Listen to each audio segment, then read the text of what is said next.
Welcome back everyone to my YouTube channel, and today another video involving Dungeon Maker. Specifically, we are going to be going over my personal guide to get new players in the game to their first 100th day.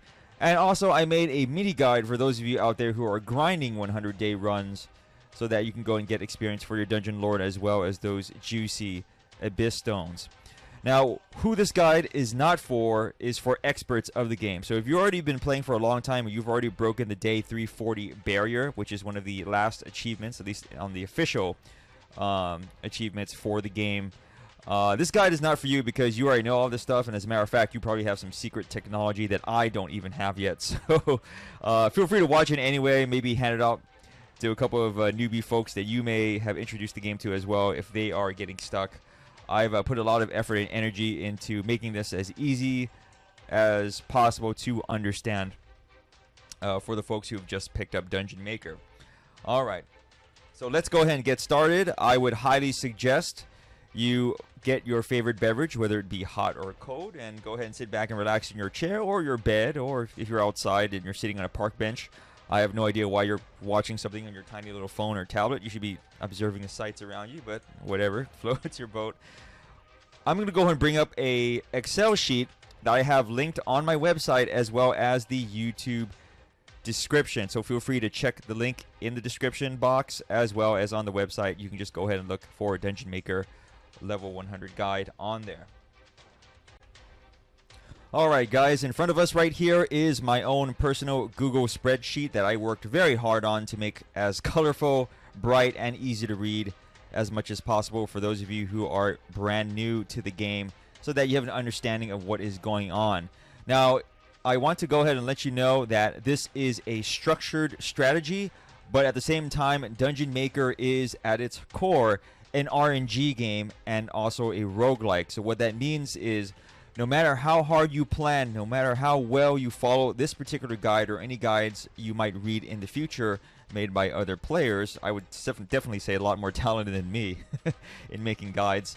Don't worry if things go wrong and if things go belly up and if it all just crashes around you.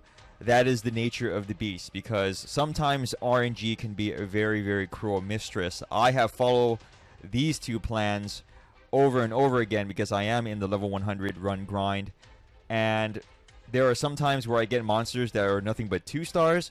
There are times where I just constantly keep getting the same 3 cards, like combined monsters, which is absolutely useless if you don't even have monsters to combine, etc. Stuff like that. You're just going to have to roll with the punches, okay? What this guide does is that it allows you to look at the game in a structured way, and I hope that you learn it meticulously to the point where you can start playing the game intuitively, meaning that yes, this is a framework, but you don't have to follow it verbatim, and you can go ahead and adjust the strategy as you need to depending on your circumstances, okay? So this guide is just really there for you to use as a reference. So that is my spiel. Let's go ahead and go through all of the finer details. Now, you notice on the upper left-hand corner, I labeled this Google spreadsheet Dungeon Maker Level 100 Run Plans. And of course, as an aside, you can go ahead and access this sheet at any time in the YouTube description box. But I also linked it on my website, boxinthecorner.net as well. And because this is a Google spreadsheet, you'll notice at the very bottom it says Published by Google Sheets. It will be updated automatically every 5 minutes. That means that if I decide to work on it and make changes because I found a new strategy that's better, or a different build comes out, like a future build of the game comes out, and I want to go ahead and keep this fresh, I'll go ahead and make the modifications, and if you access the guide again, you would get the updated information, and that's that, okay? So all you really need to do is save the link, okay? But I feel that once you guys get the gist of this, you're going to become experts, all right? So I made 2 different plans, Plan A and Plan B. You can go ahead and switch between the plans using the upper left-hand corner with the 2 links, okay? There you go. And Plan A is a simple plan for low-level dungeon lords with little or no unlock. So I'm reading that description that I made right there verbatim. This plan is as straightforward as it gets. Okay, so the layout that you see in front of you is assuming that you're getting 2 pickaxes. Okay, and if you can kind of see where my mouse is at, if not, I'll just go ahead and highlight it in editing The first expansion will give you 3 tiles, and I put that you should grab a pickaxe before or during day 20. Now, why I say before or during day 20 is that sometimes at the beginning of the game you get a random event, and sometimes they'll allow you to expand the dungeon. And if you have that option, I highly suggest you take it. If not, the first day 20 boss relic that you get should be a pickaxe, and then that way you go ahead and expand your room. So to the left of that, I will put pickaxe day less or greater than 60. Same principle involves itself. You want to go and pick the pickaxe whenever possible, whenever it presents itself before or during day 60. And if you have access to that starter one, go ahead and take it. Obviously, if you have 2 pickaxes by day 20 or day 40, feel free to pick up any boss relics that you want. Boss relic, I should say. My mouth is already full of beans. But you just want to go ahead and expand your dungeon by at least 6 tiles. Okay, so you'll have your starting 9 tiles, and then you're going to go and expand it by an additional 6 tiles, and that is that. Now on the top, you'll notice that in purple, I put strongest on the left-hand side, and then I put weakest on the right-hand side. All that means is that you want to go ahead and dump your strongest monsters on the left-hand side, and then work your way all the way to the weakest monsters on the right-hand side, essentially cannon fodder near the entrance. Okay, and speaking of entrance, I've labeled that in red. Entrance is obviously the area where heroes come in, and that's pretty self-explanatory, but what's neat about that is if you move over to the left, I marked a bright teal box called Trap Room, and I put 100% hit with a little bit of an asterisk to it. Now, this trap room is very special. In all plans that I see for this particular game, this is always a trap room. There is no reason for you to make it anything other than a trap room because enemies always walk over it. I will note that unless the hero has dodge, the unit will always get hit by the trap. So you can use this to great effect.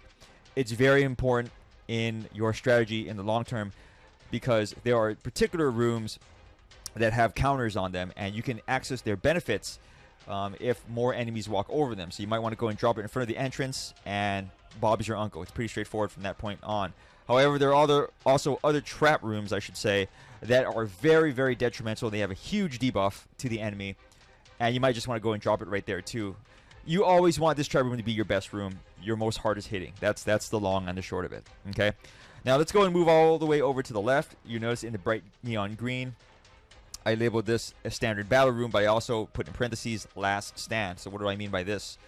So in this particular room, the way the game works is that this is your final room.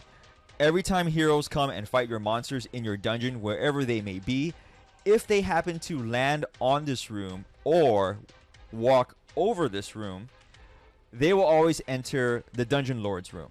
Okay, so this is really your last stand, meaning that any monsters that happen to bypass all your other defenses will come to this room and then they'll start fighting. Okay, and if it's occupied, then your Dungeon Lord is going to have to fight wherever heroes are going to bypass that room.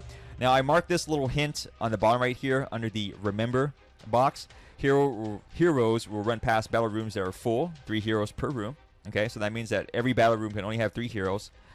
And I also mentioned that in yellow, all the way to the bottom, and I'm sorry I'm skipping around a little bit here, but it's more intuitive to read it that way. Heroes will never leave the Dungeon Lord room once they enter. Okay?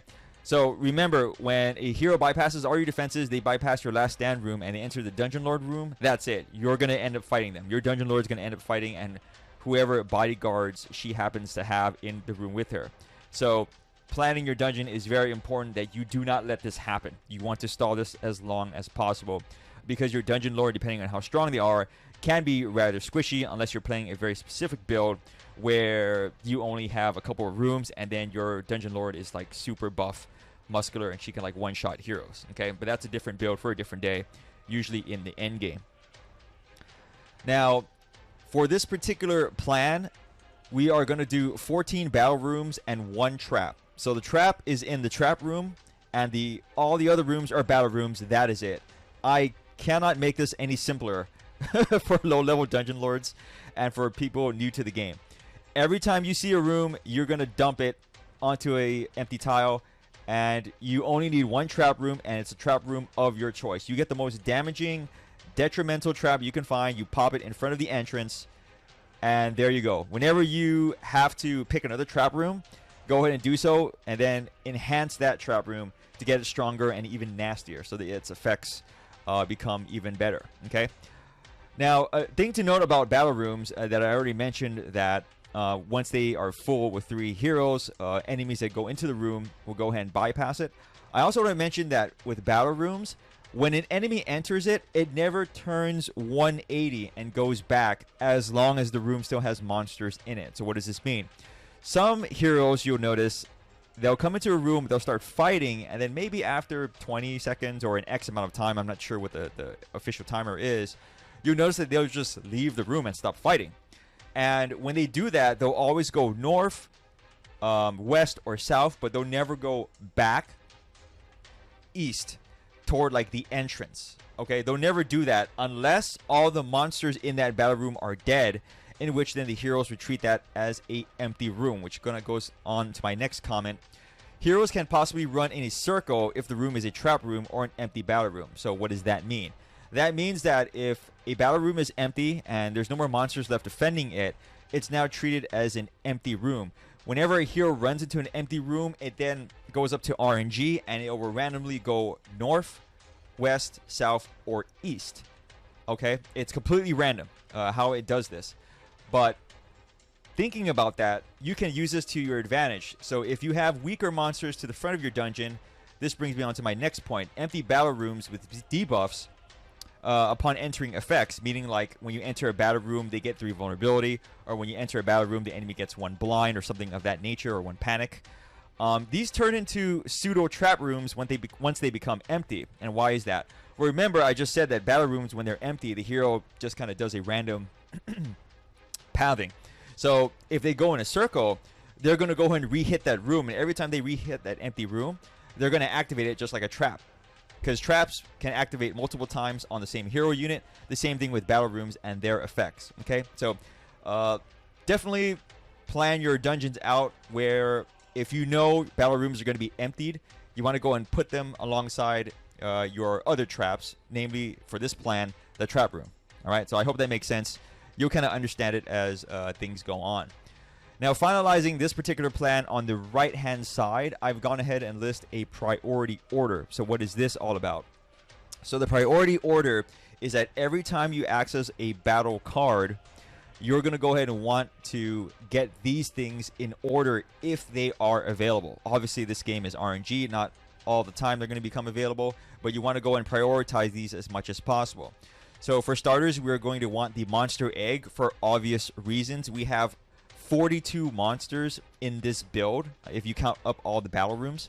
So you're going to need a lot of monsters. So whenever you see a monster egg, take it and get your best monster. That's it, right? Following that, your secondary priority is to get 3 to 5 star equips. I wouldn't bother with any equips that are 1 or 2 stars. And when I say equip, I mean equipment, because 3 to 5 star equipment actually matters. It actually does do a significant difference for your monster. It does buff them up quite a bit. But 1 to 2 star stuff is just garbage, and it's not even worth your time. Okay. Afterward, you're going to want to look for a 2 to 3 star trap. In other words, remember, we only have 1 trap in this build, so having a very powerful detrimental trap is what you want. But you only need 1 of them, and that's why I put in parentheses 1. Once you get your 2 to 3 star trap, pretty much you don't need to look for it anymore unless you want to use it to go and enhance the trap room further and make it even more deadly, which brings me on to my next point, battle room any. So after you enhance your trap and you feel it's good enough, you're just going to want to go ahead and populate as many battle rooms as you can until it's filled up. Once you've filled up the entire grid that you see in front of you right here with battle rooms and you're done, go ahead and use any additional battle rooms to go ahead and enhance the trap room. Okay, hopefully that makes sense. And then finally, if all of these things are missing or you're done with them, you want to go ahead and combine any monsters that you feel are really weak, and you know that you're going to have access to another battle card, so you can probably get another egg, and that way you don't have level 7 units hanging around at like day 80 with defense rating of like 3 or something like that. Okay, they're just dead weight. They die so fast anyway. Go ahead and combine them and make them stronger. Now on the little neon pink box, I put merchants greater than equal to day 60. So what does this mean? Now in these low level level 100 runs, I recommend you save up your gold until day 60 and then you hit up a merchant card. And why is that? The reason being is because the eggs you get from merchants scale with your day level. So in other words, if you hit a merchant at day 25 and you decide to buy a monster egg, it's going to be considerably weak. That monster in there is not going to be very impressive, and it's going to have low stats. And you wasted the same amount of gold buying that monster, whereas had you waited to day 60 or greater and then hit up a merchant card and you buy a bunch of monsters, guess what? Those monsters are a lot stronger. Okay? So that's the reason why I suggest you save up your money and wait until you hit the merchant at day greater or equal than 60. That being said, if for whatever reason your run is going absolutely terrible and you're just getting crappy drops, go ahead and try to hit up a merchant around day 40 to day 60. But like I said, if you can hold out, the better. But if you absolutely need monsters now, monsters are already hitting your Dungeon Lord, you've just got bad RNG, then go ahead and find that merchant earlier and then go ahead and start spending that gold. But for whatever reason, don't hit a merchant during day 20 or less. Okay, there's no reason to go and hit the merchant. You don't have money anyway. It's a waste of a card. You'd rather do something else more productive with your time. And finally, the last point I want to go ahead and address is the combined greater and equal than 42. So when you're at the merchant, you have the option to combine monsters. If you are hitting a merchant, and let's say you're at day 83 or day 91, you're very close to the end game of the run, I should say, and you have excess of 42 monsters, go ahead and start combining them. There's no point for you to have the excess, right? And that way you'll make your monsters even stronger. Also, if you have that much gold, maybe you got lucky, maybe you ran into that gambling event and you made a bunch of gold, go ahead and buy additional monster eggs and then go ahead and combine them if you need to then make even stronger monsters. The point being is that you want to have as many monsters as you can in this particular plan, and then you want to go ahead and combine them so that way you always have really fleshed out units throughout your entire dungeon. Because remember, our goal here is to stall them as long as possible before they hit your Dungeon Lord, because this plan was made for Dungeon Lords with very little or no unlocks, and I'm assuming they're very low level, maybe even as low as level 1. So they're going to be very frail, very squishy, and for those of you just starting out without bodyguard units, chances are once heroes reach your Dungeon Lord, it's game over. Okay, so you do not want to have that happen to you. All right, so now we're going to go ahead and switch over to Plan B. Now, in Plan B, we have changed up the dynamic of the room quite considerably. You'll notice that we now have 9 battle rooms and 6 traps total. Now, this particular layout is ideal for players who already have a rather high level Dungeon Lord. In other words, a Dungeon Lord that's level 7 or higher. And also, I'm going to go ahead and assume you've already had a couple of unlocks that are favorable to you. More specifically, you probably have a bodyguard unlock, or a facility succession unlock, or a monster succession unlock. In other words, you have access to a couple of unlocks where your Dungeon Lord can take care of themselves should heroes enter the Dungeon Lord room. They should be able to fight. They should be able to not die to really bad RNG. So the reason why this one is recommended for players who have those particular unlocks is that this is a lot faster. You don't have to micromanage as much as Plan A, because more than likely you're going to run into a combination of battle room and trap room available to you, I should say, when you finish a battle card. So having more variety for the both of them allows you to just go ahead and click on a trap room, plop it down, click on a battle room, plop it down, and you can just kind of run with it really quickly. You don't have to overthink it. Also, I've gone ahead and pushed the second expansion all the way up to day 80, which allows you to get a boss relic that you might like a little bit sooner in the run, because your Dungeon Lord is pretty strong already and they can take care of themselves, or take care of herself, I should say. So that way you don't necessarily need this extra expansion. This battle room should go ahead and suffice to go ahead and hold off any monsters, as well as if they even do breach before day 80 or day 60, your Dungeon Lord can go ahead and fight them off anyway. No harm, no foul. All right. Now, what's different in the order of this particular layout is that you notice on the top, I've put monsters strongest near the dungeon lord, and then the rest of the dungeon is balanced, meaning that you do want to go ahead and make the monsters evenly divided amongst the battle rooms of equal level and power. So unlike in plan A, where we went from left to right, strongest to weakest, in this one we want to go ahead and put the strongest monsters in front of the dungeon lord for obvious reasons, and then we want to go ahead and balance the rest of the dungeon out so that all the monsters survive equally, so that if heroes decide to disengage those monsters in the battle room, they'll go ahead and run amongst the trap rooms, activate those traps, and then run into another battle room and repeat the process. Okay, so we do want your monsters to survive. We don't want them dying and running in a circle. That's not the point in this particular build. Once again, very fast to do so. Just go and organize your monsters by the way that you like to organize them by, and then just go ahead and plop them down evenly. Okay. Now the card priority order has changed in this build. Let's go ahead and go over it on the right hand side. If you see a 2 to 3 star trap, that is your number one priority, because those are a little bit rare in a sub 100 run, or sub day 100 run, I should say. So if you see it, I would immediately grab it and just go and plop it down in any tile of your choosing. Just go ahead and start fleshing out this grid. All right, so they are your number one priority. The second priority is a battle room, and this is going to go very quickly.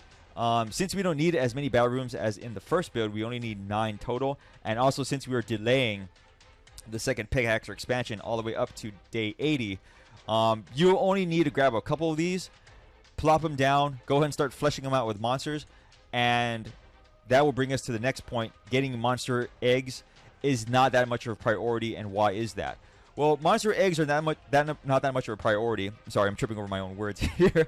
That is because your dungeon lord can fight. So we want to go ahead and preserve our battle card picks for later down the road as much as possible, because the eggs that hatch later down the road have higher quality monsters. We don't want to be filling up our battle rooms early on with level 1 to level 5 1 to 2 star monsters, right? They're going to be worthless very quickly, and in this one we don't have that many room for monsters. So we want to go ahead and use quality monsters and not quantify them, just throwing a bunch of garbage in there. Okay, your traps should take care of the rest, and like I said, your dungeon lord can fight. She's a badass. She's a mean bitch.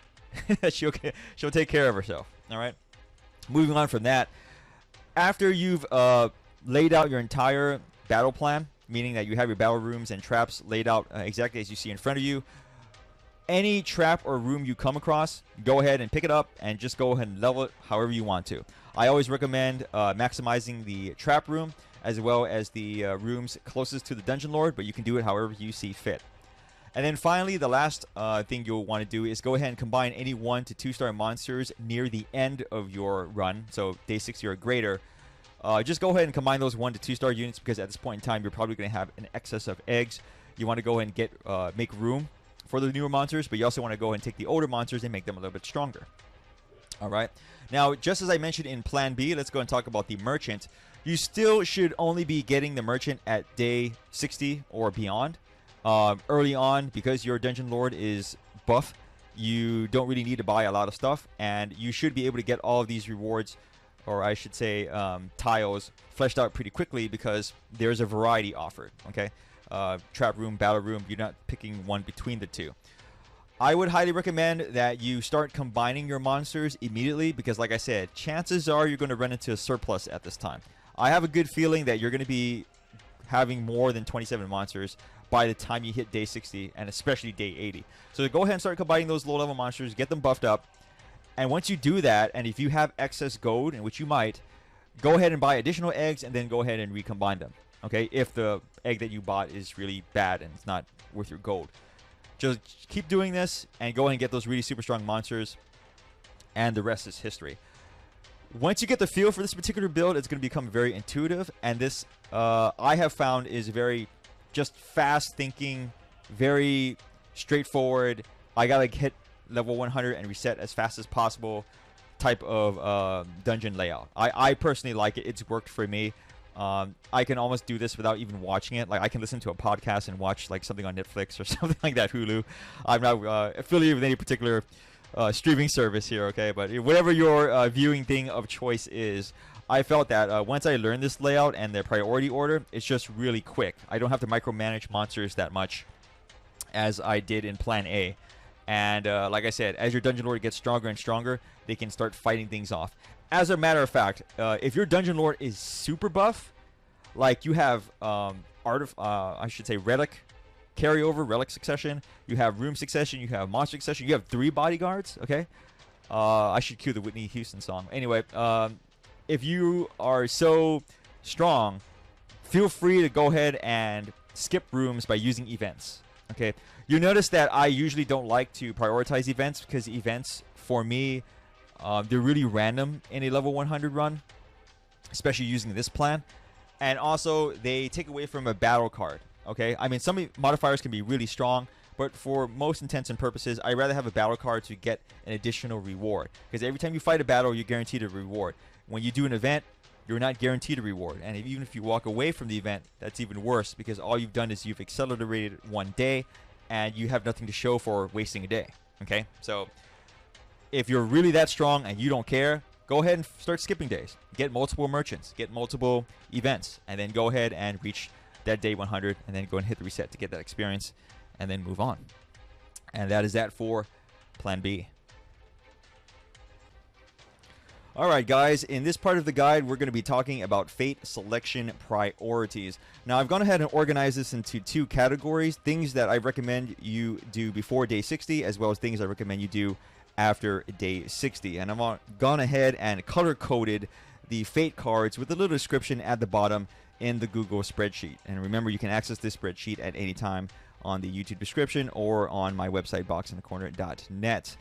Now, since you're watching this video with me, I'm going to go ahead and take the liberty to explain my choices in further detail, and hopefully that will give you a better explanation of why I decided to go ahead and order these fate cards as they appear in front of us, and that will also hopefully let you be more intuitive with your decisions should not the best option be available to you.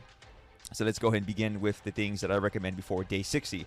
We're going to start off with elite battles, followed by treasure chests, dungeons, events, battles, and then at the very bottom, merchants. Why did I decide to choose this? Now, before day 60, elite battles are, by and large, very manageable. The heroes that come into your dungeon aren't really that difficult, but the rewards are great in that you do get a minor relic every time you finish an elite battle. So it stands to reason that you want as many as possible because they're easy to farm before day 60. And as long as your dungeon lord is half decent, she shouldn't die to the mass elite battles that you're going to be farming. Okay, if you find yourself having trouble doing a lot of elite battles, back off and do something else, but for the most part, you want to go ahead and farm those relics. Okay, which brings us to the next fate card, treasure chests. Now, treasure chests give you the same rewards as elite battles, but you don't have to fight for them, so it's a win-win situation. However, they are rare and they only show up after day 20, so don't expect them from day 1 to day 19. Okay. Moving on from that is dungeons. Now, dungeons are purely upgrade cards, but you can also use them as recovery cards. I do not recommend you use them as recovery cards because that's a huge waste. I feel that dungeon lords have other ways of regaining HP. But if you're in a pinch, you're in an emergency, go ahead and use that HP recovery. However, you want to be upgrading rooms, you want to be upgrading traps, facilities, and monsters whenever possible. Moving on from that are event fate cards. Now, these are wild. They give wild modifiers, but more importantly, and I noted it in my description, if you do not have the Observing Eye relic, this can be very detrimental because every time you access the event, there's a chance you run into an elite battle. Now, you might be thinking to yourself, well, that sounds great. I can get another minor relic, right? Well, unfortunately, no. When you fight elite battles in events, they only give you the same rewards as a regular battle, but they are significantly harder. So why chance it, okay? Now, however, this is before day 60. So even if you run into an elite battle, even if you run into a negative outcome of an event, you can still have time to recover from it. And that's why I recommend it straight in the middle of the list. Well, slightly lower than the middle of the list. You can go ahead and take it if you need to. Now, moving on from that is the bread and butter battle card. Battle cards themselves are pretty much unimpressive. And the reason being is because they will always give you the reward that you need. And you need these to flesh out your plan. Okay, so whenever you don't have the option of doing all the other things, just go ahead and do a battle. You don't want to access a merchant or an event and skip days, especially before day 60, because every day counts for you to start fleshing out plan A or plan B. And the reason why I have merchants at the very bottom is, simply put, merchants should not be on your priority list before day 60 because you should be hoarding your gold. And the reason is because that greedy cat that you meet when you open up the shop, he's going to remember every time you buy something, and that's going to carry over every subsequent time you access a merchant card. And if you're following plan A or plan B, you should realize that since we're buying so many monster eggs as well as combining them for upgrades, it's kind of pointless to go ahead and do that. You know, you're going to get better outcomes if you just go and save your gold and buy it at a later day. And early on, you should be well off enough to go ahead and handle whatever comes your way. Now, if you're really short on monsters, go ahead and access the merchant from day 40 on and buy some eggs. But from that point forward, I would really advise it. So let's go and move on to the day 60 list, and let's go ahead and show you what I recommend here. So treasure chests are on the top. That's pretty self-explanatory. You always want a free relic. It also skips a day. Dungeons are your next priority because now you want to start upgrading all those monsters and rooms you have laid out. Now, the merchant moved already up to the third recommendation. You only need to access the merchant once to go and blow all your gold. So I wouldn't recommend you repeatedly access the merchant, but that is your choice. Maybe you need to take a breather or what have you. But access him once, get all the monsters you need, combine all the monsters you need, and that is that. Battle cards are once again pretty self-explanatory. They're your bread and butter. Go ahead and use them to fill out whatever you need to. And elite battles are moved all the way to the bottom now. Now, after day 60, you're going to start running into heroes that are angels and monks. These are very devastating. They can end your run if you get some bad RNG. So you want to go ahead and deprioritize them. You're not farming for relics anymore. You did all of that before day 60. You run into a bad elite battle, it could end your run. You're going to be very sad, which brings me to my last thing, events. If you don't have the observing eye relic, you could just go ahead and ignore them, okay? Because these are, once again, elite battles without the reward of an elite battle. And also some other negative effects like altars getting placed in your dungeon can be crippling.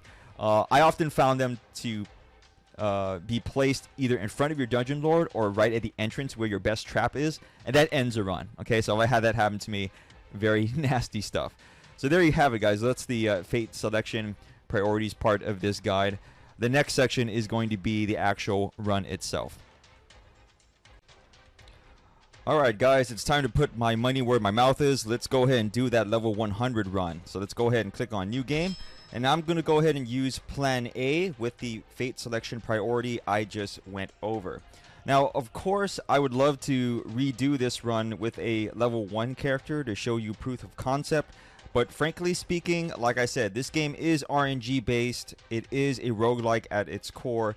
You're just going to have to take my word for it that this strategy, as long as you attempt to follow it, it will get you where you need to get to as far as a level 100 run goes. As a matter of fact, I think that if you attempt this for at least 2 or 3 days, you're going to nail it right off the bat, and then you're just going to be grinding like the rest of us for more abyss stones. Okay? So I'm going to go ahead and just use the default Lilith. She is at level 10. As a disclaimer, I do have a couple of unlocks just naturally by playing the game and using abyss stones. My unlocks are 2 bodyguards and a couple of random 4-star units. Other than that, nothing too exciting. Okay, so let's go ahead and begin the game. I'm going to go and bring over my Cleopatra because she is one of my carryover units. I'm going to keep the game at normal. And our first random selection is pretty trash. I'm going to go and take the gold and save that until after day 60. Okay, so let's go ahead and place her. I don't really care. I don't have any other useful bodyguard. I'm going to go and place the goblin, and the reason being is that every 8 hits he generates an additional gold piece, but it's not really going to matter.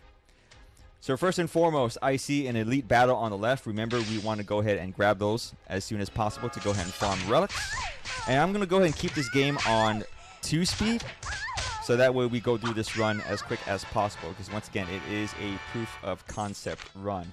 So I have my first trap. Let's just go and select that and dump that in front of the entrance. It doesn't matter what the trap is. Remember, we just want to go ahead and grab any trap, and we're just going to go ahead and keep building on that as much as possible.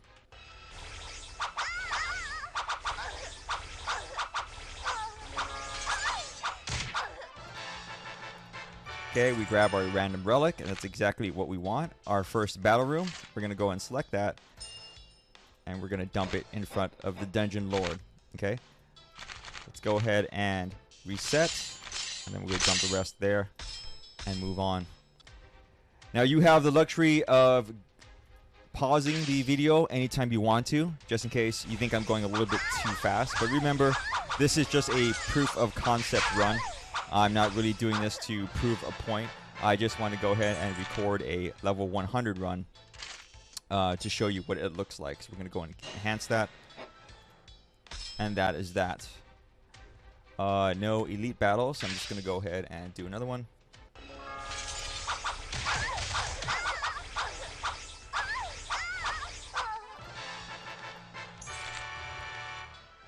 Man, pretty rough here. Do I want to swap that out? You know what? Let's just switch it out. Okay, our first dungeon one. Let's go ahead and upgrade. Let's just get one of my... You know, let's upgrade the guillotine. Even though I feel like I might end up swapping that one out. So we have an event. We're going to go and click on it. Remember, events before day 60. See, I got a elite battle. Events before day 60, if you get a bad RNG like this, I got an elite battle. They're not too bad. But you'll notice that at the end of this elite battle, even though it was an event, I didn't get a relic as a reward. And that's why I tell people to avoid this as much as possible after day 60. Because these elite battles are not only brutal, but they also will go ahead and end your run if you get bad RNG with the hero selection. So I'm going to go and try to reach that elite battle over there.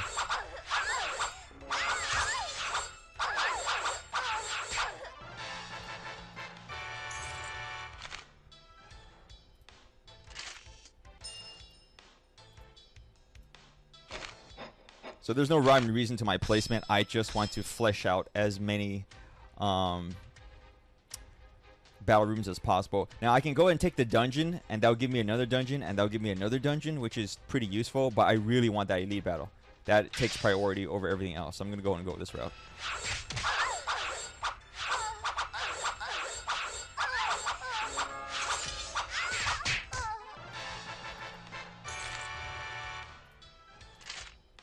Notice that I'm avoiding the eggs because they are low level.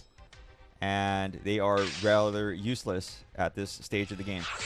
So remember, if you are kind of confused about my priority, I am using Plan A that I showed you earlier in the video, and I'm using that little orange priority list on the right-hand side. So let's go and get our relic, which is not the best.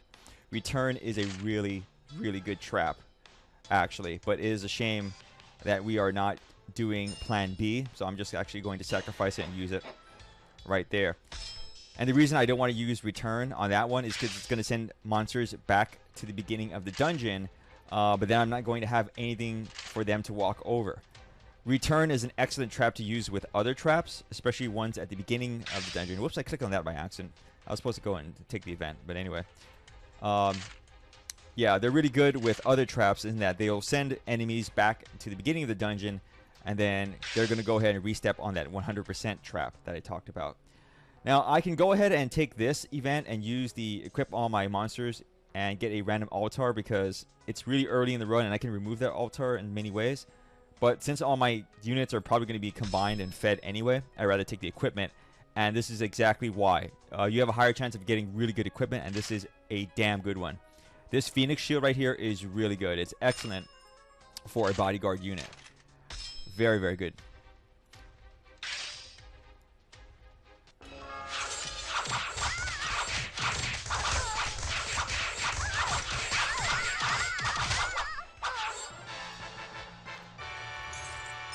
Okay, that rusty blade is pretty good.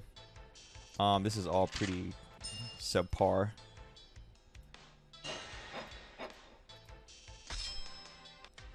Alright, I really want that elite battle, so I'm going to do everything that I can to go ahead and grab it.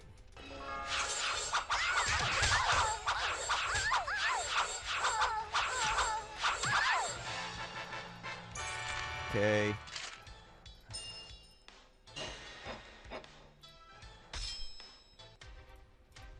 So I guess we'll grab the two events. afterward.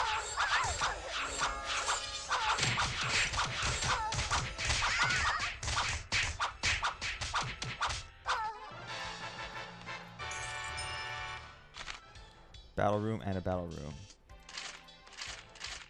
This one is not good for plan A because, as you can see, the attack of monsters deployed in this room increases by 1 per number of adjacent facilities that are not battle rooms. We're going to have nothing but battle rooms. So, not a good trap to take. And I mentioned earlier in the video, as you get used to this game, you're going to start playing it more intuitively. So, you know, you don't have to follow my guide verbatim. You're just going to understand what's going on. Man, that's some bad RNG. That's the second time I've gotten an elite battle. It's okay, nothing we can't handle. Yikes. This is really bad. So what I'm going to do is I'm actually going to go ahead and combine the monsters. When I have such a bad draw like this, I always see if I can combine. And the reason for that is the 2 lowest units are still better at this stage of the game if I combine them than getting a random egg. So see, I got a level 10 3-star Minotaur girl, and she's going to be my second bodyguard. That was way better than anything I could have hoped for out of that egg. Okay, so just a reference for you guys right there. Okay, I would take this, but I don't have the gold, so I'm going to go and go away.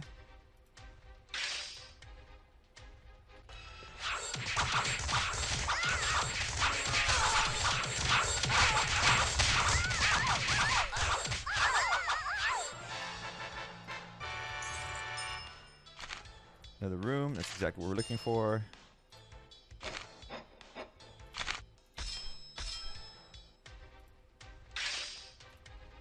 And let's see. Do you want to upgrade? Sure.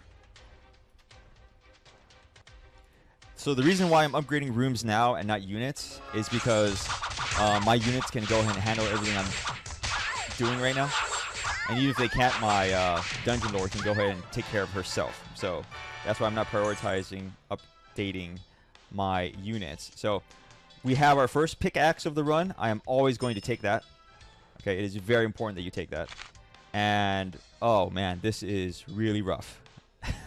I guess we'll take the egg. You see this draw right here? A level 10, a level 7, a level 10. But look at their stats. 7 and 3, 10 and 4, 7 and 2. What am I going to do with these guys? I have no idea. Okay, I'll take them, but it is... That was a really bad draw. Okay, so let's look here. I don't see any elite battles, so I'm just going to go this way because I see a dungeons. And we saw an elite battle at the end of that, so that is good.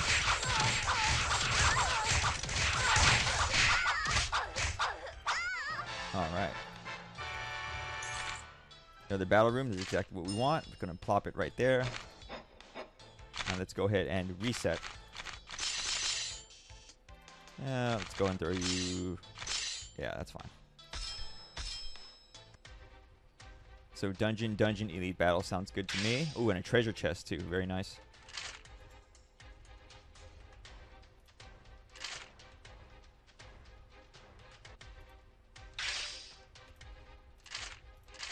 There's no real rhyme or reason to my upgrades right now. I'm just doing it to spend time.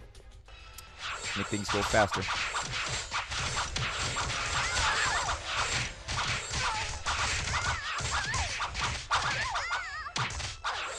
So see how the hero is running in a circle? This is what I was talking about in my plan. How if the room is empty, the battle room is empty, and you have traps, the hero might actually run in circles, which is very good. You want them to do that. So that is more poignant to plan B than it is to plan A. So this is a 3-star equipment. It's not very good. But I'm going to go ahead and take it. Actually, you know what? I'm going to go and break my own guide here. I'm going to go and take the enhanced too, because I knew that that trap was going to level up. I'm already being a hypocrite. But like I said, you want to go ahead and do what you need to do to go and play intuitively. Now, the Ghost Amulet is way better than either of these two. Let's go and take that. I have a merchant and another merchant, and I want to avoid them. And there's nothing good on this side, so I'm going to go and right. Ooh, treasure chest. See, it's a good thing I did that.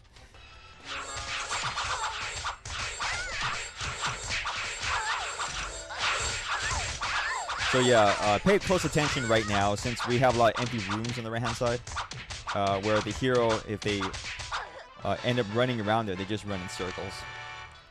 I have a berry room and a battle room. Okay, that's exactly what I want. Let's go install it there.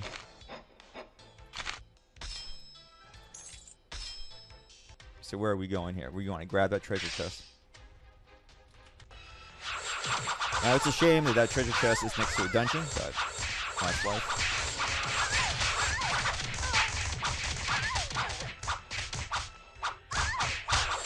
Okay.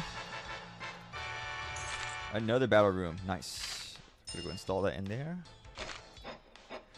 Now, if you're using Plan A, remember, we're not min-maxing here. We just want to get the literal definitions down. So, whatever battle room you happen to find, it doesn't matter what rank it is, it doesn't matter what it does necessarily. Just go ahead and get it and plop it down and fill out the plan. The trap, you can be a little bit more picky with what you get. So, obviously, if you get a stronger trap, go ahead and select that trap and put it right there. I am grabbing that sword 1,000,000%. That's really good. I'm going to go ahead and equip it onto Lilith. That's going to give her more attack power. Okay, Observing Eye is very, very good as a relic. This, as I mentioned earlier in my, I think it was the part where I was talking about fate progression. Having this Observing Eye means that I will no longer get random elite battles whenever I click on an event. So whenever you see this, grab it right away. It's a very good relic. It helps you out so much in avoiding that stuff. So we go right here. We're going to get a dungeon and elite battle. That's exactly what we want. And another dungeon afterwards. So very nice.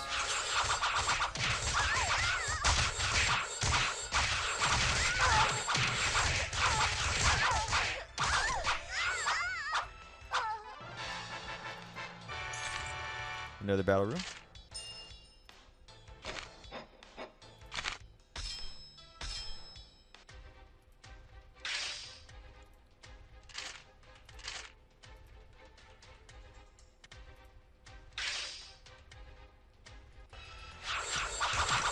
Now you may be thinking to yourself, well, I have a lot of rooms, but I don't have a lot of monsters to populate the room. Remember, I'm going to go and remind you, we talked about this earlier, that early on, before day 60, the monsters are relatively weak. Not only will they come out of the egg being pretty crappy, but the heroes themselves aren't really that much of a threat. And even if they do reach the boss room, as long as your hero is halfway decent, you should be able to fight them off. And even if you don't worry about that. End the run. Get the experience, come back for the next run, and your hero, or see, I'm messing up, your dungeon lord should be able to take care of herself with just like 1 or 2 extra levels. So we want to go ahead and save as much gold as possible, and we want to go and upgrade our rooms and fill out our floor plan. So now that our dungeon is populated with rooms, I can start collecting monsters, because I can hoard monsters, but I cannot hoard floor plans. But this is going to get a little messy here, I think. Okay, never mind. False alarm. So I'm going to go and grab the eggs now because I don't have any places for rooms. That is an excellent monster. Let's go and plop him down right there. So we're going to go dungeon, elite battle, dungeon again. You also notice I'm spamming the 1 attack. That is because I don't need to use the other abilities until later on. If your Dungeon Lord is quite leveled up, you can actually even get away with that all the way up to day 80, to be completely frank. So we're going to go and use the egg again. This one was pretty trash. I guess I'll take this time to talk about my thought process when selecting monsters. Skills are always more important than stats. So if you have a monster that has like lower stats but has 2 S rank skills, go ahead and always grab that monster, because the S rank skills will go ahead and translate over to another monster when you combine them. Okay, so just something to note. So at this point in time, all of our rooms are practically almost upgraded.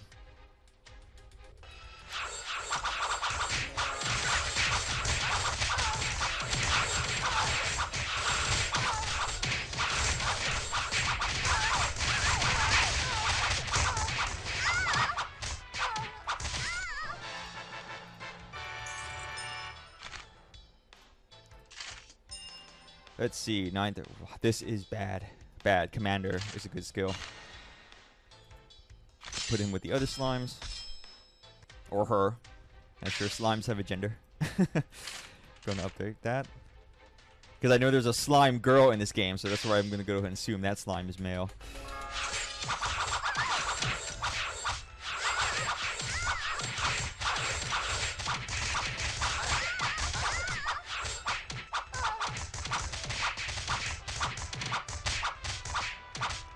And down goes the maid. Alright, so we have another pickaxe. I am immediately going to take that. And now we have expanded our dungeon as mentioned in the guide. Okay, so since we have expanded the dungeon, I'm going to go back into getting more rooms. So at this point in time, I feel like things are getting a little sloppy. So I'm going to go and hit the reset button. And I always like organizing my monsters by defense. You may organize them however you see fit. I personally like defense because that, to me, judges how much staying power a monster has. And that is really the most important thing at the end of the day.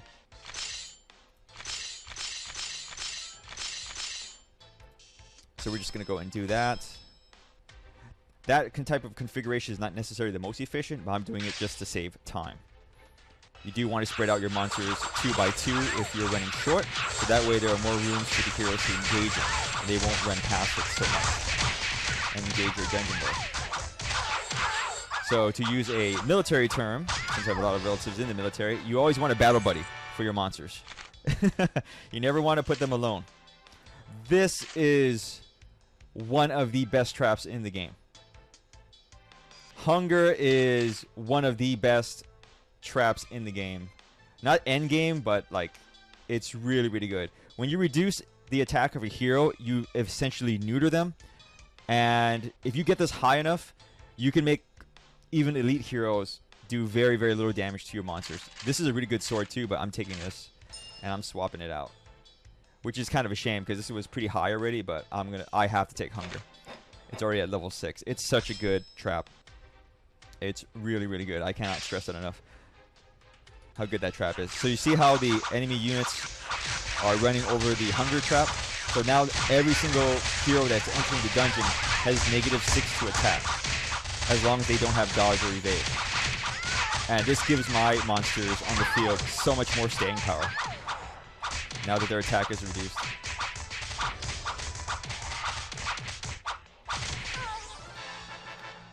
Okay, this upgrades 2 rooms. Absolutely gorgeous. That's what we wanted. Trap and trap. I'm going to take the level 3 because that's going to give more experience to this. Okay, I don't think we have more rooms to upgrade, right? No, we have one more.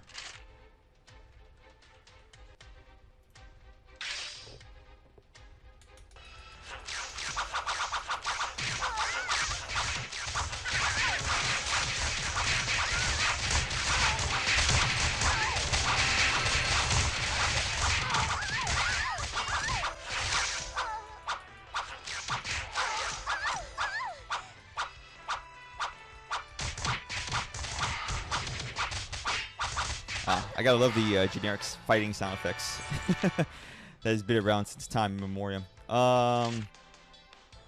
Wait, we need more battle rooms, don't we? Yes, we do.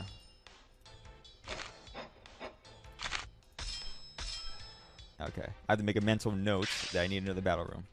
Because sometimes I forget. I am only human, just like anyone else.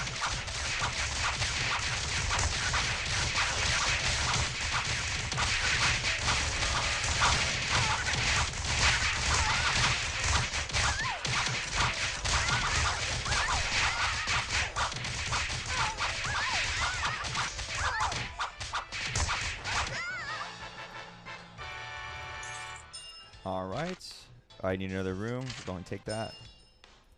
And now I am filled up with rooms. So at this point in time in the plan, remember, refer back to plan A earlier in the video or the Google spreadsheet.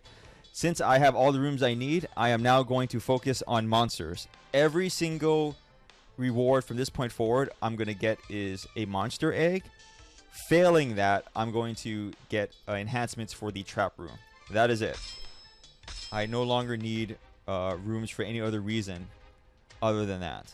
So Let's go and go on this side. Wow, that's a bad draw up there.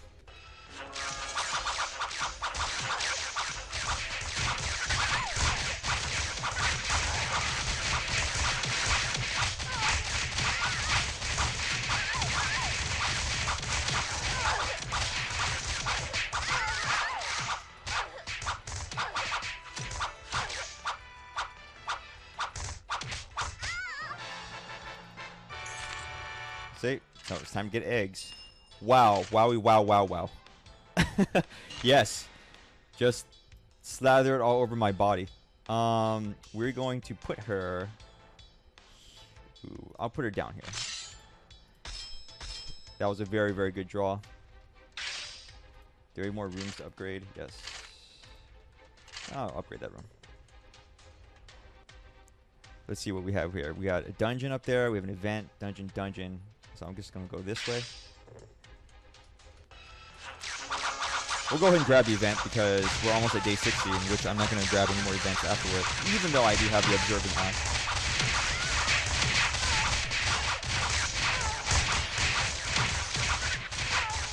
Look at that Phoenix girl go. She's taking on the boss one-on-one.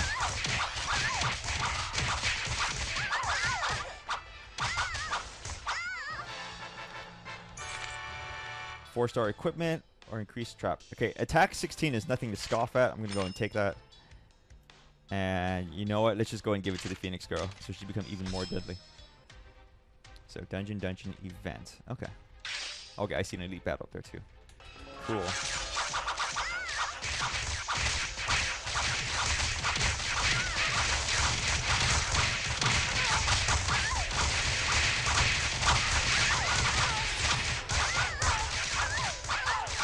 Just popping heads. Look at that girl go. She's just holding that room down all by herself. She doesn't care. She woke up this morning. She did not care.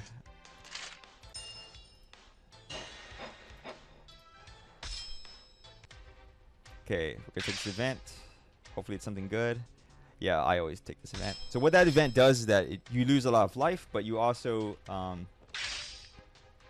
give your monsters a lot of experience, which they do need.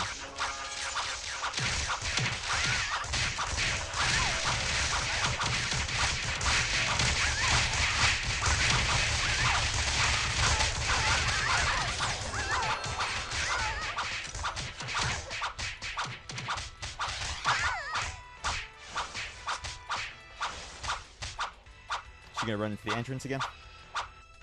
No? Okay. She was derping pretty hard there. Let's go and select the monster egg. Not a bad draw. I'll take the end girl. I'll put her up there. Elite battle. Gotta get those relics.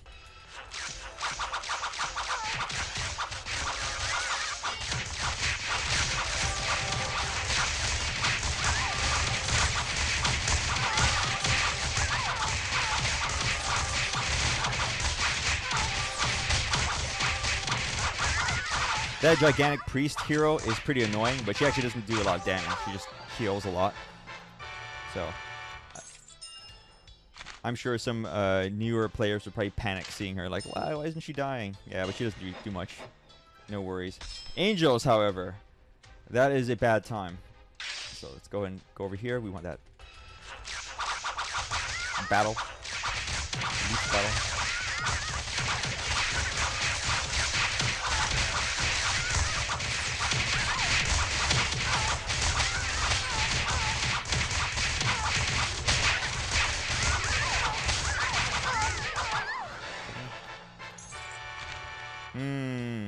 Pretty garbage.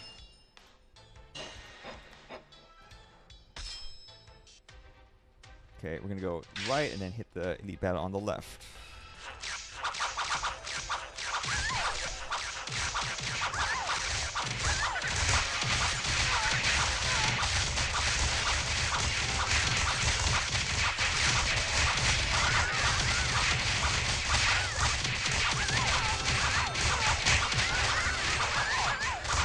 That Phoenix girl putting in work. Ignition, monster egg. Ooh, a Reaper. I will take you, sir. He's pretty durable. So we're going to put him up there. take this elite battle. It's a shame I can't grab the other elite battle, but it's okay.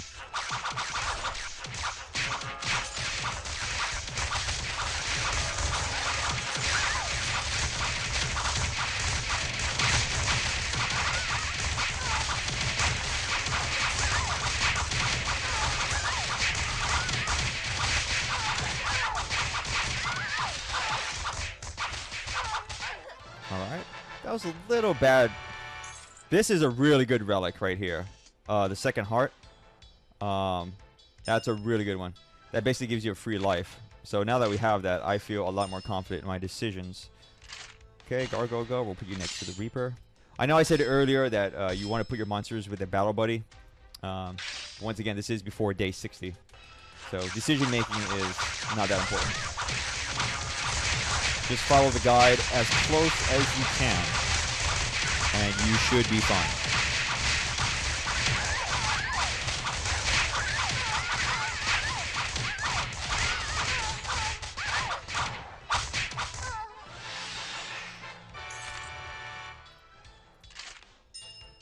(18-6, 11-7, 9 and 2). This was hot garbage, so we'll take the skull. Where should we dump you? And we'll just dump you right there. One more event and then dungeon. Okay, we'll do that.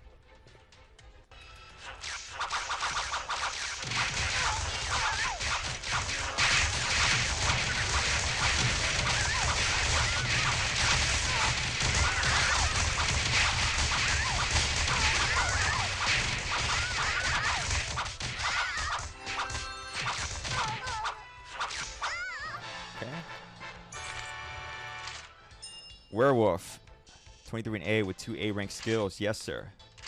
Come here. We'll put you down there. We'll get you a friend soon. Okay, random event. What do we have? Always get that. Whenever you can sacrifice life for an event, do so, because life does regenerate. This is the last room we have to upgrade. And then from this point forward, we're going to be upgrading every single unit to elite, because we are now done with our room upgrades, and it is day 60, so perfect timing in this run.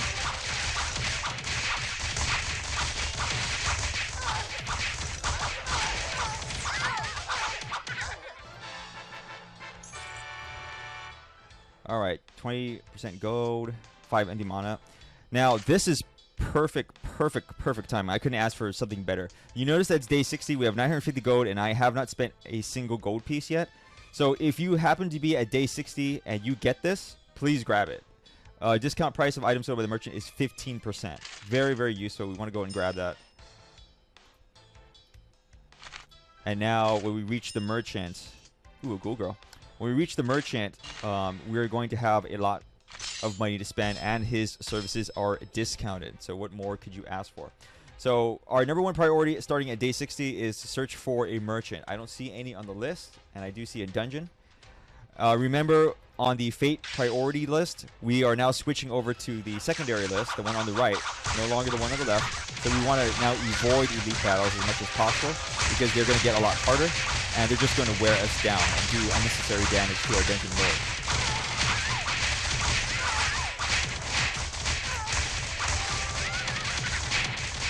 So at this point in time, I am going to start using the secondary skill of my Dungeon Lord of Lilith. So I can still spam one.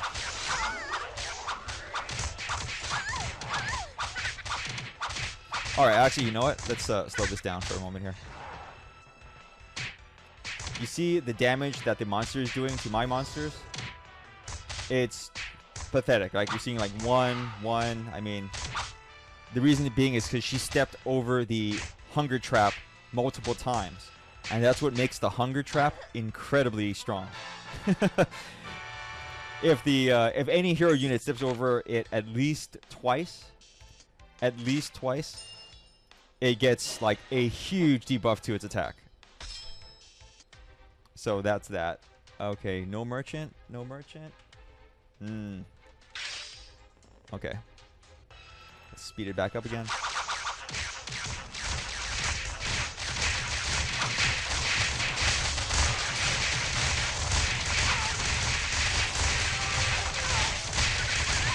fancy abilities, because why not?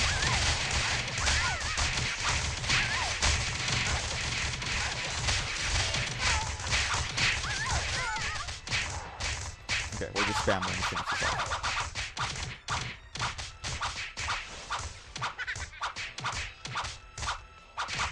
Alright. Another eggs. We're grabbing eggs whenever we see them. Another werewolf, put you up there. And we'll get you a friend soon. Okay, dungeon and a battle event. If I go this way, dungeon and then event. If I go this way, dungeon, battle, dungeon. So we'll go this way.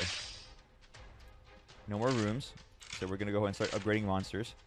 Now, how you upgrade monsters is up to you. You can go weakest to strongest. It is your call. This build is not very specific.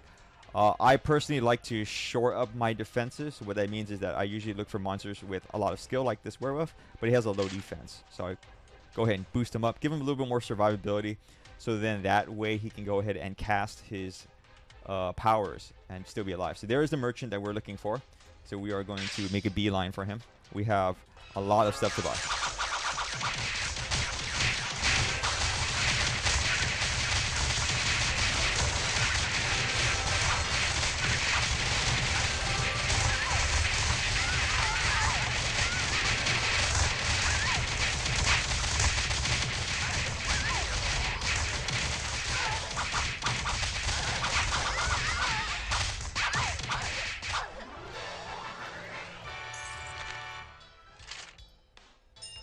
Ent girl, not too bad.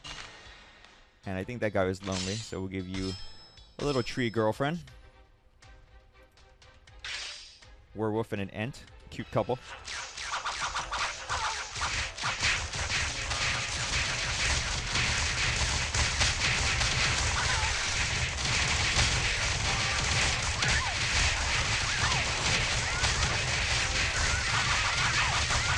So this is bad RNG. You saw that Elite Hero just ran straight through my defenses. That happens. And sometimes it can be end running, depending on how you set up your room.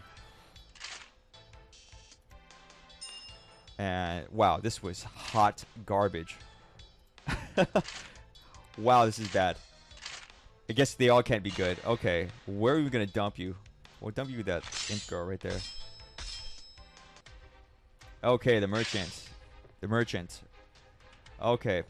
So, referring back to the guide, it's on the right-hand side under the hot pink.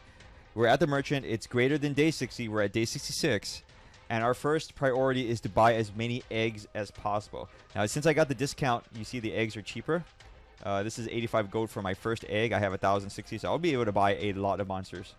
So, let's go ahead and hope they are good. First one is absolute garbage. Go and dump it with the Phoenix girl. Let's hope for better ones. More trash, but this guy has a lot of skills, so it's not too bad. We'll go and put you there. Let's see, 17.6, 14.7. He has the better skills. We'll take him.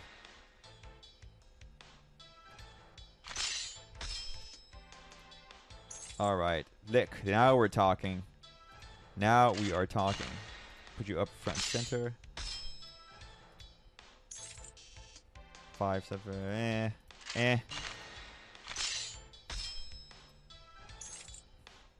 Oh, this is rough. That was rough. Another werewolf and a hellhound girl.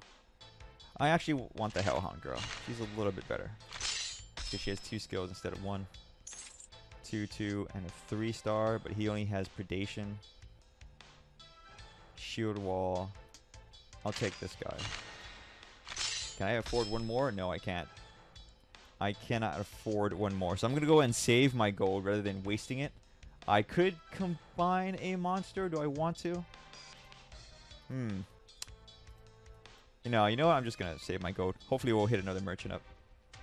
So events, even though I have Eye of Observation, at this point in time, if you are very powerful, if you're running a very powerful Dungeon Lord and you're doing grinding, go ahead and hit the event. So that's 1, 2, 3 days you can skip right now. Even if the event's bad or good, doesn't matter. You just skip the event. You just go, no, I don't want to do the event, and that's it. For the rest of us, if you want to play more cautious, do the battles, because remember, at the end of battles, you always get rewards. Okay, so that's what you want.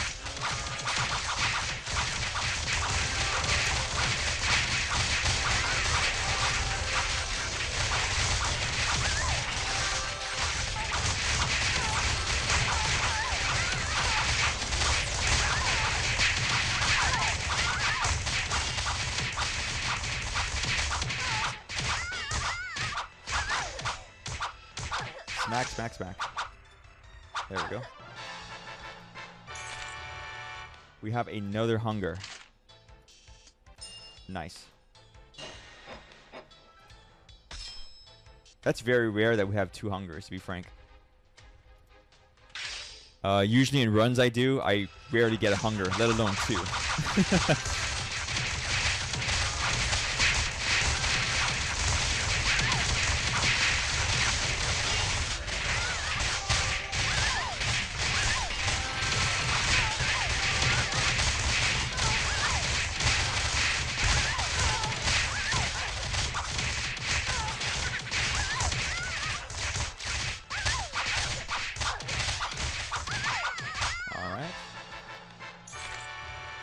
Rock for 8 defense is very, very good.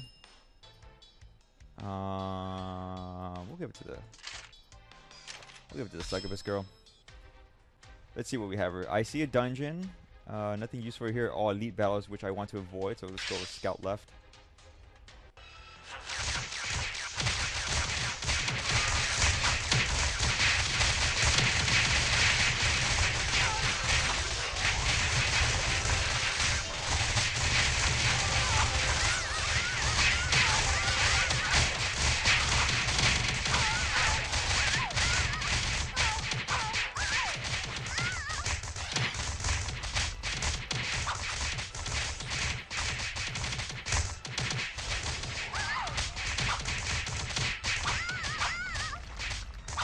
There we go. Ifrit girl, thank you. She can occupy that spot by herself. What do we have next? Another battle and then upgrade, upgrade? Beautiful. Okay.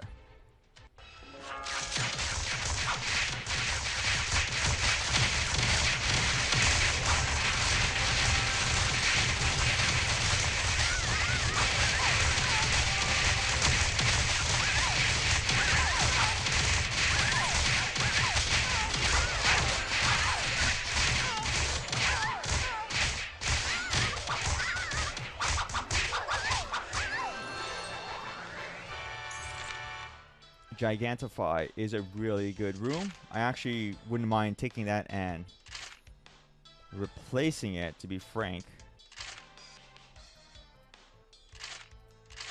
But I'll take the shield. Give it to her if we go right now because she's doing solo. Now, I know some of you guys might be thinking right now, hey, in your guide, didn't you say you wanted to make the monsters from strongest to weakest on the left-hand side? And yes, I did say that. However, I'm still before day 80, so it's not that overly important. Day 80 is when things start really going crazy, like your run can end spontaneously.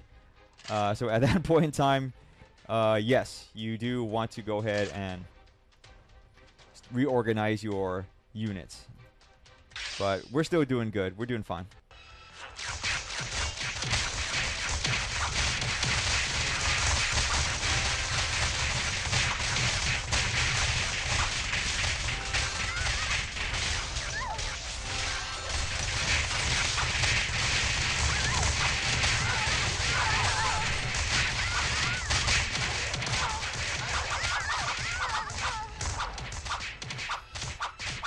Just whack it away.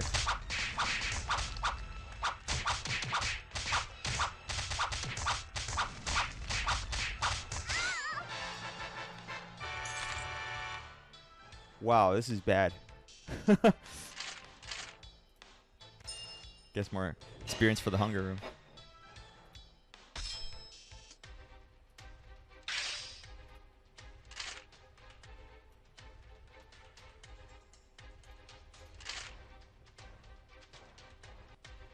Let's see. We have a battle, and then we're going to touch an event.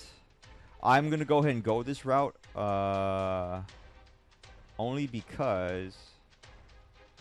Actually, I don't need to. I can just go left. I was going to say that I can go that route because I have the observing eye, so I'm not going to hit a random battle. But I don't think there's any event that I even really need right now.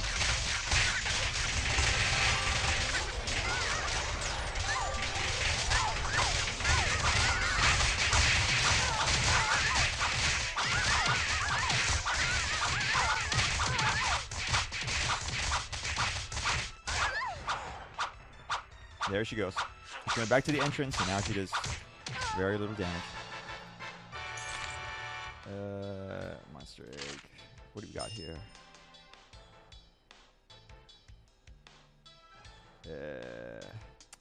That guy only has 110 life. Not very impressive. So what do I want here? Battle, battle, battle. Battle. Okay. So at this point in time, I would just sit back and relax, guys. I think you pretty much get the gist of it. If you want to go ahead and skip on forward in the video, I would not blame you. This is getting pretty long as it is.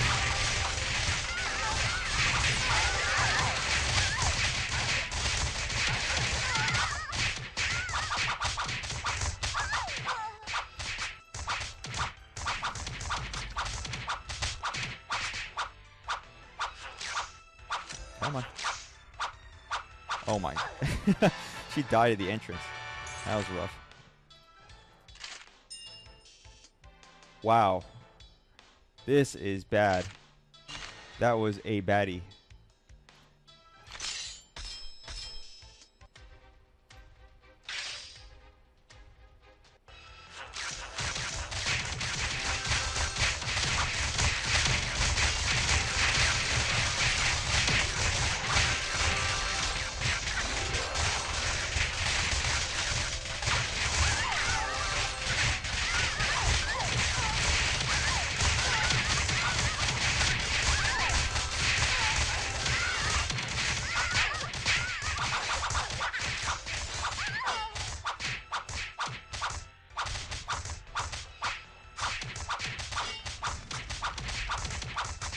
There we go. Getting a lot of knights lately. Monster egg. Okay. He's decent. It's nothing special.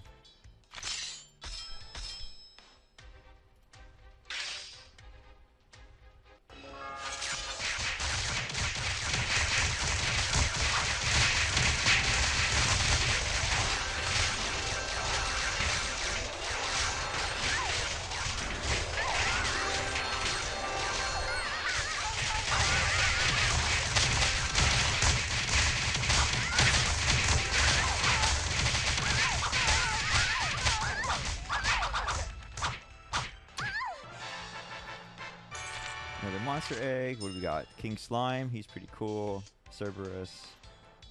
Take the slime. He has ultra regeneration, which can be very useful. Okay, it doesn't really matter how I organize them. I'm gonna go and train. Werewolf. 8, 8, 10. 5. You know what? I'm just gonna upgrade my slime.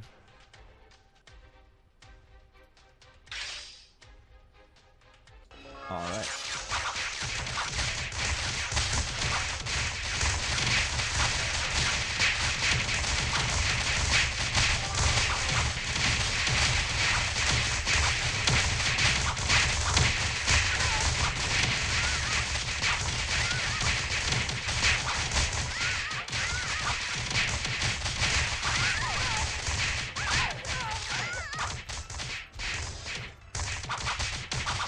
Okay, let's try to finish her off. Come on. You can do it.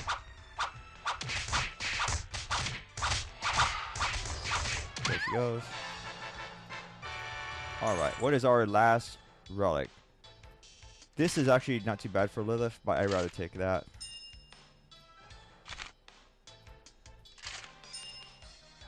I am getting really trash pulls. I'd rather take the slime for his abilities. Okay, so what we're going to do here is we're going to reorganize ourselves. So I have my units organized by defense. I'm going to go and reset. Whoops. So there are my 2 bodyguards, and now I'm going to...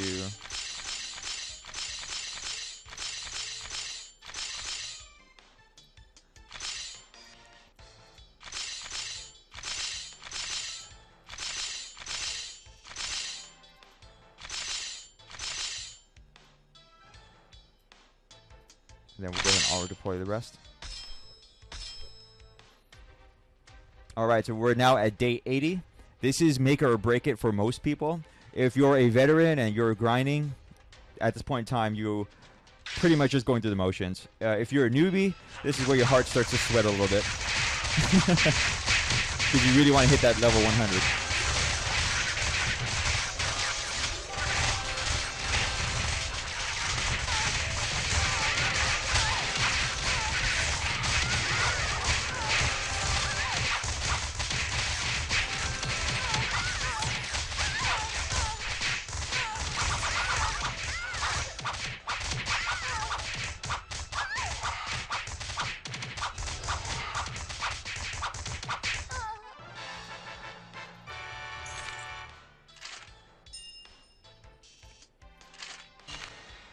So I'm just going to click on auto deploy simply because I am lazy.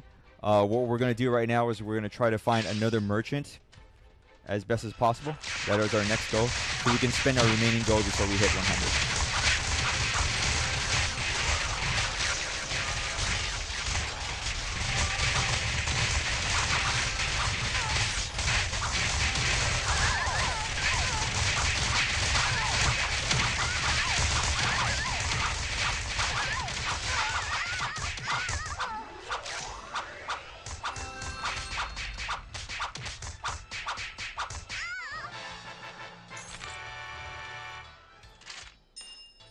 Ooh, a nightmare. Haven't seen one of you in a while.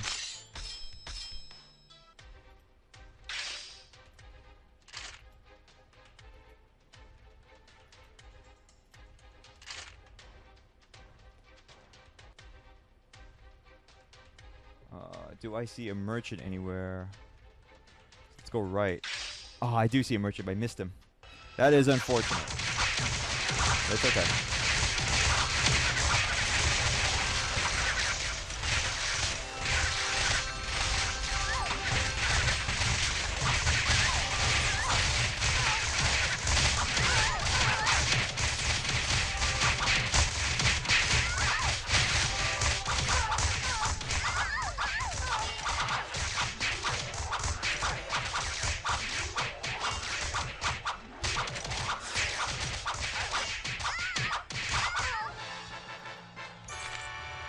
Ooh, that's a nice one, but we'll take the egg. I should have took the armor. I should have took the armor. That armor was worth more than that unit I picked up.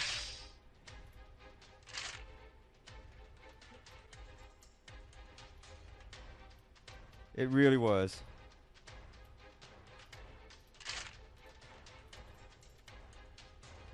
Okay, what do we have here? I have a dungeon to the left. I have nothing to the right, but I won't be able to reach that dungeon unless I do a battle. So we really need a merchant right now. Okay, I see it. We're good.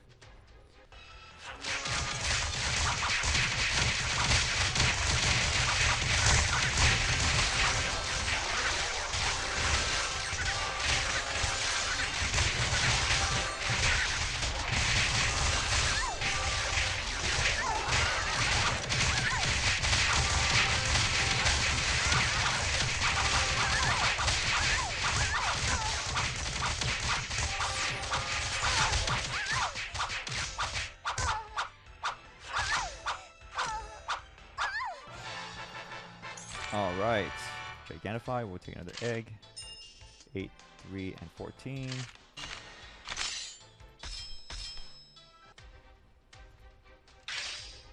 So 2 more battles and we'll hit our merchant.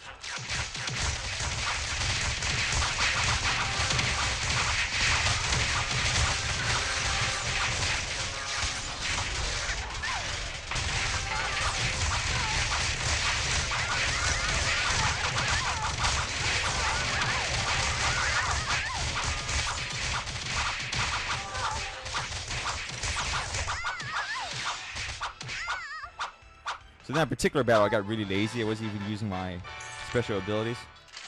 I should have been, but oh my goodness. That is a very good draw. One of my favorite units in the game, Medusa. Because of her petrifying gaze ability. She's really good ability.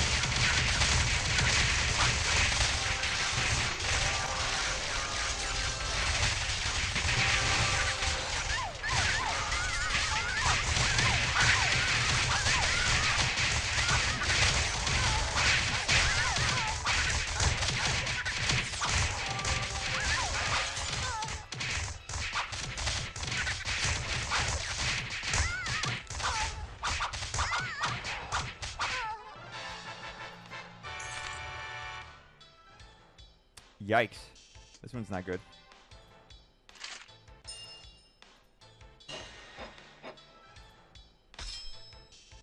Okay, we are at the merchant. So what I'm going to do with the merchant is I'm going to go ahead and start combining monsters since we have 558 gold. And then I'm going to go and see how many monsters we need to purchase. So since I'm organizing by defense, I can scroll all the way right. Okay, we got a much stronger bat, which is a good thing. So I need 1, 2, 3 monsters. Okay. 1, 2, 3 monsters. I think I can purchase up to 3.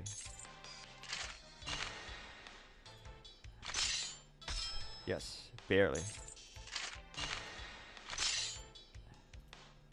Okay, with 9 gold to spend. Wow, wow. And we got some lovely, lovely monsters. So let's go ahead and reset. Whoops, don't go there. 2 strongest monsters as bodyguards.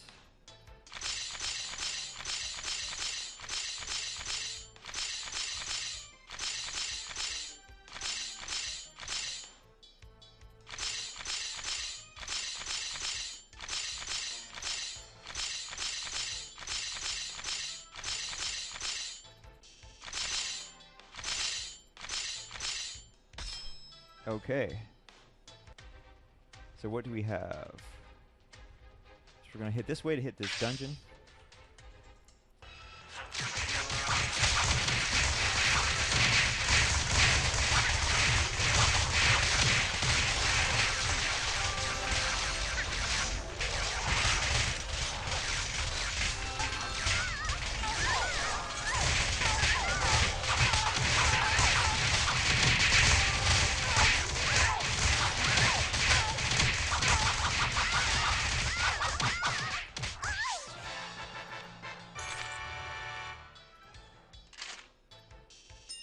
Oh my goodness. Yes. And we're just going to stick her in the front for shits and giggles.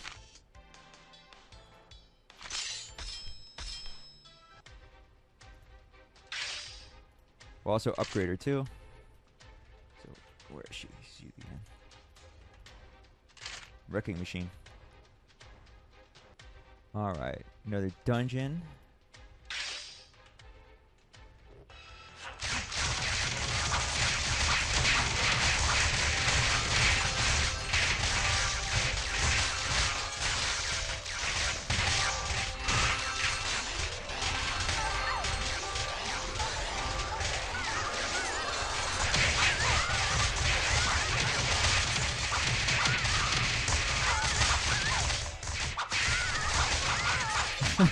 She's still on front.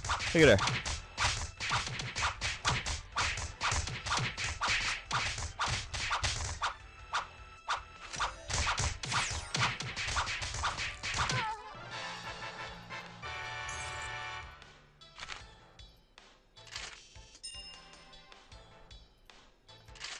Oh, not very good. So I have 2 monsters in queue.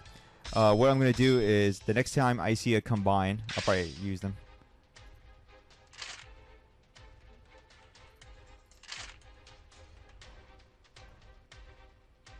Do I have enough money at the merchant? I think I have enough money for 1 combine. Yes, I do. Okay, cool. So I usually don't access the merchant twice, but I did have enough gold left over. So you were inactive, another unit was inactive. Where were you? Okay, whatever. Okay, went to a 13, which is much better. All right. Okay. So we are going to hit an event before we reach our final.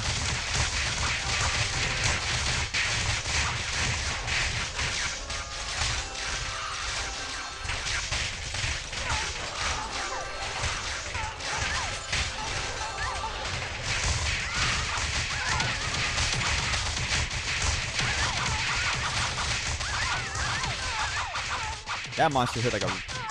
That hero, I should say, hit like a Mack truck. That was a lot of damage. So I'm actually going to go ahead and use the Enhanced Dark Lord because I know I have a spare monster that's not doing anything. Here she is. And that's going to give my hero... I'm sorry, that's going to give my... man, I keep saying hero. I said that in my other video. It's going to give my Dungeon Lord some stat boosts as well as some abilities. She can use those. Okay, so I can do battle, event. Okay, cool. Oh, I see an elite angel. You see that unit up there on the right-hand side? That's an elite angel. She can end runs. She's quite annoying.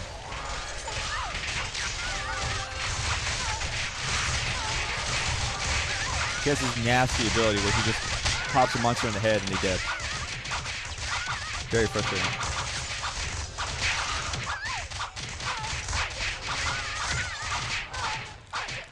But luckily, we got the best of her. Boom. Bodyguards sang the Whitney Houston song and said, "Get out of my face." I don't have any room for you, but let's see if I can get another combine. Okay, so we just 2 more battles, and then we have a dungeon, and then that's it. We've reached day 100.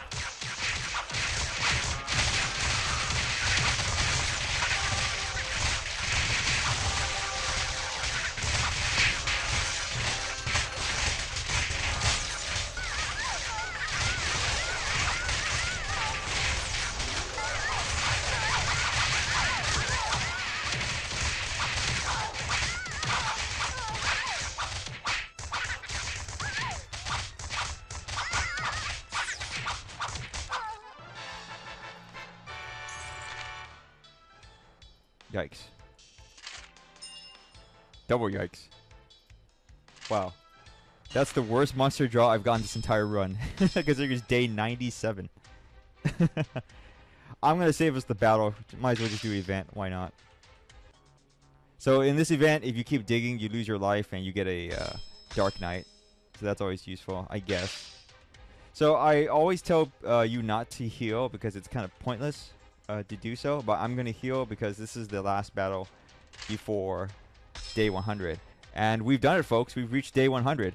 So I want to take a moment to let you know that when you reach this, you're done. You don't necessarily have to beat this battle. That's a bonus. You will get the achievement for reaching here, though. This counts as day 100. So once you see it's day 100, and now that counts as the achievement.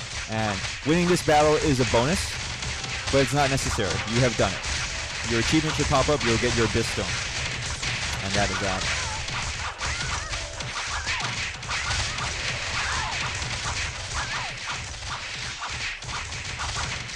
So my second heart activated. That was a relic from earlier. Alright, and we did it. Now, I only won that battle due to the fact that I had the second heart. If I didn't have the second heart, I would have been dead. That would have been the end of the run. But this is all largely useless. I'm just actually going to go ahead and stop the video here because it has been going an hour long. But I just wanted to show you that it was possible with Plan A. All right, and that is it. Well, that went a little bit longer than I expected it to. But, all right, guys. So, I hope you found that extremely useful. I hope you found this video useful. Let me go and close out with a couple of final bits of advice before I let you all go. and that is with the Abyss shop. So as you grind to 100, you're going to start unlocking rebirth stones, Abyss stones, whatever you want to call them. It's basically those red stones you get at the very end of a run. And when you do get them, I highly suggest you get a couple of things that will make your life and subsequent runs a lot smoother. And these things are any type of succession ability. And that includes monsters and facilities and rooms, what have you. If you can go ahead and unlock those, they will make your life a lot easier because they will allow you to bring over a specific monster or room of your choosing into the next run. So if you happen to run across a trap like Hunger, for example, which is really good, you can take that along with you on your next run. Or if you run across a 5-star monster like a Medusa Girl, or you run across an elite monster that's ones where you have to combine it on the recipe list, go ahead and do that. And then that way, it will just make your life that much quicker for extra runs. If you can also get the auto skill button, that will save you a lot of clicking. It will allow you to AFK a little bit more, and it will also make things a lot faster. And that way, you don't have to sit there and babysit it. And that is very useful for grinding 100 over and over again for experience. Bodyguard units, it's not necessarily called bodyguard. It's a specific name that's escaping me right now. But you'll basically tell by the description. It says that you can put a unit inside the Dungeon Lord's room, and there's like a little icon of like a little unit next to a big unit. If you can get bodyguards, they help runs immensely because they increase the life of your Dungeon Lord tenfold. I know you didn't see it in this run, but if you're worried about your Dungeon Lord's health, get some units with healing abilities. Like units that heal other units or heal all the units in the room. That also includes your Dungeon Lord, so you can actually get units that will heal your Dungeon Lord, and that's very convenient. Okay, and then finally, I think the last one I would recommend is automatic dungeon expansion at the start. I think there are 3 tiers or 2 tiers of that, I forgot, but that's also very useful as well because it will expand your dungeon automatically once you start the game, and that will allow you to pick up boss relics a lot quicker and also allow you to plan things a little bit quicker from the get-go. Okay, so these are all things in the Abyss shop. Those are the order that I would recommend you getting them in to make subsequent runs faster. So I am exhausted. I am starting to lose my voice. I hope you guys found this level 100 guide for newbies as well as grinders useful. Once again, this is not the only way of doing things. This is just a structured way of doing things. I just wanted to give you guys a plan, and I wanted to show it in action so that you have an idea of what to do so that you may develop your own strategies that are far going to surpass mine. Believe me when I say those min-maxers out there, I know you guys are going to watch this video, you're going to play a little bit, you're going to get the hang of things, and then you're going to be like, man, this strategy is stupid. I could do something 10 times better than this guy can. Please, by all means, do so, and please, by all means, share it with the community at large, okay? Give it to me. I want to know, too. I want to grind faster. The idea is to give you structure so that you can go better, right? I'm trying to teach you guys how to fish, and then you guys can become better fishermen than me, and then show me something that I didn't know, all right? So that's the whole point of this entire guide, just to give you an idea of what to do and to understand the mechanics of the game and at least get up to level 100 and reach that milestone. All right, so closing credits, boxinthecorner.net is my website. Feel free to visit it. I try to keep it updated. It has a lot of useful stuff on games and other errata that I am doing, other stuff in other words. And my YouTube channel, hey, feel free to give me a subscribe if you like what you see. If you don't, thanks for stopping by and watching the video anyway. Suggest it to anyone else that might need a little help with Dungeon Maker. And I will go ahead and try to keep the Google Spreadsheets updated as I still have resources and interest in the game. So as future versions come out, I'll try to keep it updated with new meta, like just in case the developer decides to add new mechanics or new units and things change. You know, I'll try to keep it updated and change the guide then. But I think I'm going to go ahead and keep this video because it's lengthy enough and detailed enough where I went over all of the framework to have someone be able to play the game now, and at the very least get to a level 100 or attempt to get to a level 100. Okay, and that is it, guys. So thanks for watching, and I will see you in the next video. Take care of yourselves.